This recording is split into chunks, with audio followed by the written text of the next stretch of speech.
बातमी पुण्यातून।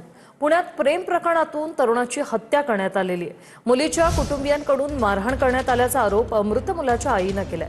नागेश जाधव असं या मृत तरुणाचं नाव आहे। प्रियसी अल्पवयीन असल्याची माहिती आहे, तर 10 जणांवर गुन्हा दाखल करण्यात आलाय। कोथरूडमध्ये 23 वर्षीय तरुणाची प्रेम प्रकरणातून निर्घृण हत्या। मुलीच्या नातेवाईकांसह 10 जणांविरोधात हत्येचा गुन्हा दाखल।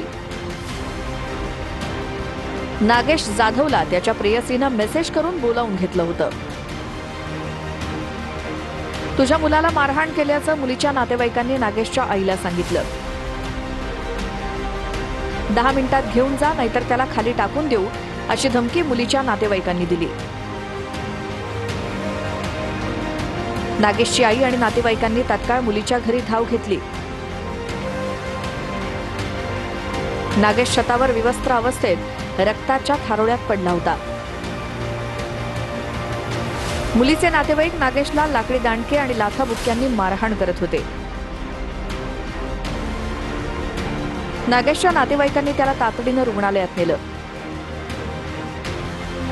मात्र उपचारादरम्यान डॉक्टरांनी नागेशला मृत घोषित केलं।